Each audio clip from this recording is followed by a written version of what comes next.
What's up, everybody? It's Micah Schnyders. Just want to show you a little glimpse in on our 5th annual Hoops for Hunger.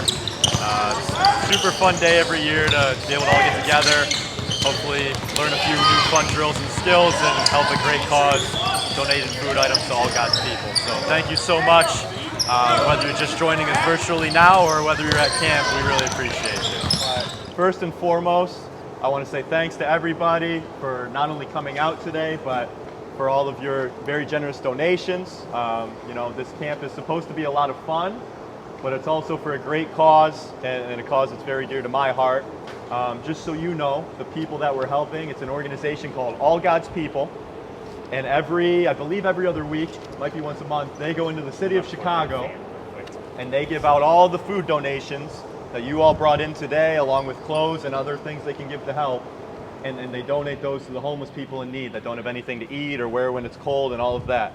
And one thing that really shocked me, I had the privilege to go down there a few years ago, and last year at this camp we had about 15,000 food items, which was incredible. And they went through pretty much all of those in about a month. It was unbelievable. We had a whole truck full, and they went through all of it in pretty much their first visit back to Chicago. So this is really, really beneficial for them. You guys have really helped them a lot, and so I can't thank you enough for being a part of this and helping me, give back a little bit. A little bit about me. My name is Micah Schnyders. I'm an alumni of this school, Yorkville Christian. I graduated 5 years ago now in 2020. Following that, I played Division I basketball at Eastern Illinois and Eastern Michigan. And I just finished at Eastern Michigan. I got my master's degree, and I am now next year going to go be playing basketball in Italy. So thank you. Thank you.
I wanted to show you this, and you can Google this, parents, you can Google this. It's just called the Pyramid of Success.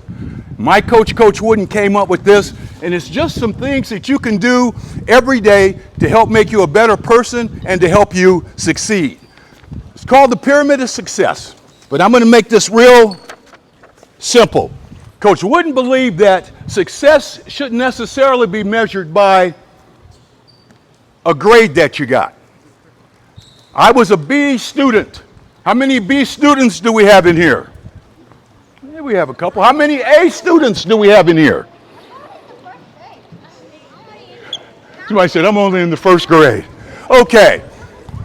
The reason I asked you that is when I was a B student, I was working really hard. I was studying. I was doing all the little things that I had to do, and I worked hard to earn that B.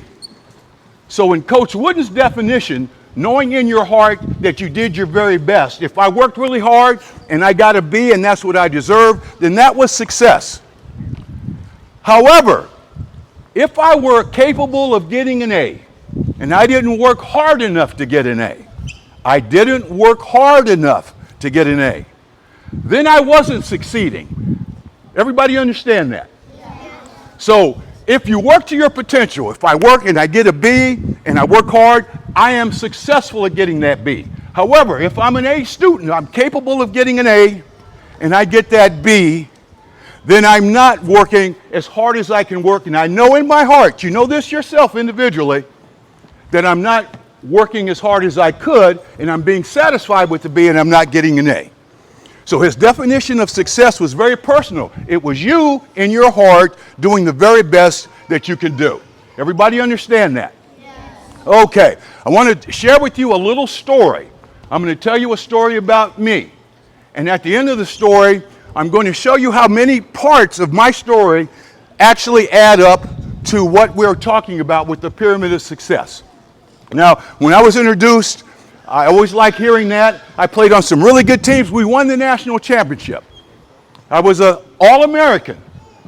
So you hear those things, you think, well, boy, he was pretty good. Didn't start off that way. When I was in high school as a sophomore, I was the last person to make the sophomore team. I want to repeat that. The last person to make the sophomore team. We had 12 players, and I was number 12 on the team. So if we were up by 20, if we were down by 20, I got in the game. We had 20 games. I played in half of those. I played in 10. And in 5 of those games, I made 1 basket. That's a long way from being an All-American, isn't it? I was almost ready to give up and quit. And I prayed on it. I went to church and I prayed on it because I really wanted to get better. And I thought I was doing everything I could to get better. So the very last game of the season, my sophomore year, I pretty much made up my mind that I'm going to stop playing basketball. The game that I love, I'm going to stop. The varsity team was really good that year at my high school. So the varsity was going downstate. And the varsity team took 4 of the best junior varsity players to take them on the varsity so they could get some downstate experience. The junior varsity team was going downstate. So the junior varsity team took 4 players off the sophomore team to go downstate. So that meant the sophomore team only had 8 players. So I went from number 12 to number 8. We have 1 more game left. So we're playing the game. There's 2 minutes left to go in the game. And Coach Farmer finally gets in. Again, remember, I'm thinking about quitting. So the first time I get the ball, I'm wide open. I'm wide open because I figured that the other team thought I couldn't shoot. And I didn't even shoot the ball. I kind of just threw it up at the basket, and it went in. So I'm running down the court. You know, I just scored a basket. We come down the next time, I get the ball again, and I kind of just throw it up there, it goes in again. Now, I'm telling you, this is divine intervention. The good Lord was helping me shoot the ball. So the third time now, we come down, the game's almost over. I get it for a third time, and I throw it up, and the ball goes in again. So I've made 3 baskets in a row. That is my career high. I've got 6 points. So after the game, My sophomore coach comes up to me and he says, you know something, Larry? If you work hard this summer and you improve your defense and you improve your shooting, there's a good chance that you'll have to make the junior varsity team next year. And parents, if you don't think it's important, when you see a child that might need a little encouragement, that might need a little boost, you never know who you might be saying that to, because when that coach said it to me, that's all I needed to hear, so I didn't give up and stop playing. So here are the two cornerstones that we talk about with this pyramid: hard work and enthusiasm. Working hard and having fun at what you're doing. Hard work, having fun at what you're doing. So that next summer, I would shoot the basketball in the morning. School is out, I would shoot the ball in the morning. Shoot it from the right, shoot it from the left, shoot it from the middle. Then during the day, I would do whatever mom and dad wanted me to do. Sometimes that was cut the lawn, sometimes that was trim the hedges, sometimes that was pull the weeds. But I would do that. And then in the evening, I would play basketball. I would play against the older kids, the younger kids. I would play. My goal was to get better.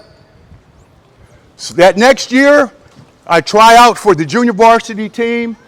I make the junior varsity team. I become a starter. They move me up to the varsity, and then it was pretty good. But here's the key to that story. I remember my father seeing me leave day after day after day to go and play. And he asked me one day, he said, son, are you going to practice again? And I said, no, Dad, I'm going to play. And the difference in those words is I was having fun. Hard work and enthusiasm. So in anything that you want to do, I figured out hard work and I had a plan. Anything in life that you want to accomplish, think about, I'm going to work hard at it, but I'm going to have a plan. It gives me a goal. Then I'm going to have fun doing it.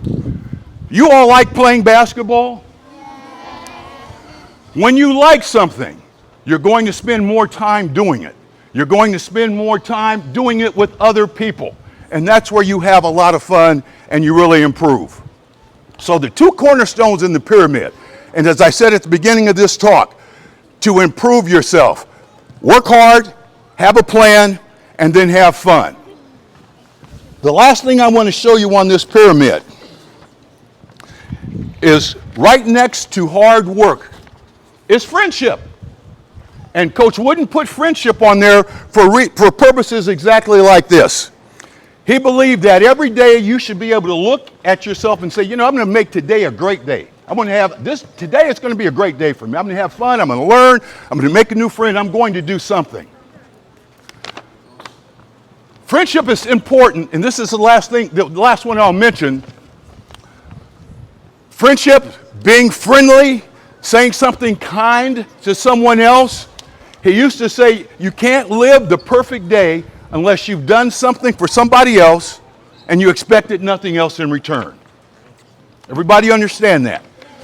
You do something for somebody else and you expect nothing else in return.